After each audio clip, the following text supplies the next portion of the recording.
Hey everyone, coming to you from an undisclosed location, which may or may not be known as the outside of my house.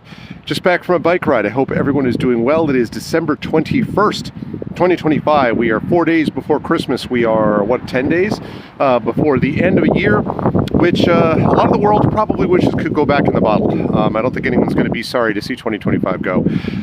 But I wanted to say, I don't know if I'm going to be able to record another video by the end of the year, but I did want to come back to you with something I was thinking about on my bike ride as per usual, and it has to do with this particular time of the year, and that is the holiday season, right? No matter where you are, no matter what you celebrate or believe in, for the most part, the holiday season is a time where you're getting together with friends and people that you care about. It might be family, it might not. You don't want to assume. I don't know your relationships with your family, but getting together with people that care about you, some of whom you may not have seen for a while if they're home from school or, traveling from abroad or something like that. And what it made me think about is the way that we talk about catching people up, right? Because on the one hand, we're trying to let people know what's gone on in our lives. And typically, think about what you do when you see someone you haven't seen for a while. Like, how have you been? Like, tell me about this thing or that thing or this other project you were thinking about or this other person you were considering talking to or hanging out with.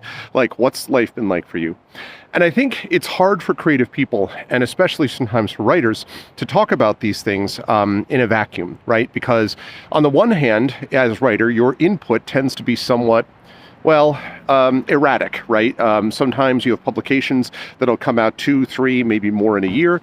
Sometimes you have stuff where a couple of years pass and you don't have anything coming out, and it just depends on where you are in the writing process. And that makes it difficult, right? Because you look at them and you say, it's going fine. It's going okay, and it can make you question yourself about whether or not things are actually going okay, whether or not you're actually pursuing a career that you really wanted to pursue, et cetera, et cetera. And I want to give you this holiday season a little bit of holiday grace about yourself and about the things that you care about and value. Because I want it to be clear that no matter what level of writing you did this year, no matter how much work you produced, no matter how much stuff you actually put out into the world, publishing-wise or otherwise, the fact that you're here watching this, that you're thinking about your own work in a serious way, the fact that you put time and energy into thinking, how do I want to produce the work that I need to, means that you did have a good, productive year from a creative point of view. Is it as productive as you might have wanted to be? I don't know. Depends on you. Depends on your own obligations, your own requirements, and what you think value, and things that you value the most. But I do want to give you the grace this season, when someone asks you that question, how are things going, to be able to say, you know what, they're going pretty well. I'm pursuing an important life in which I get to express what I mean and what values to me, and that ought to be enough for everybody.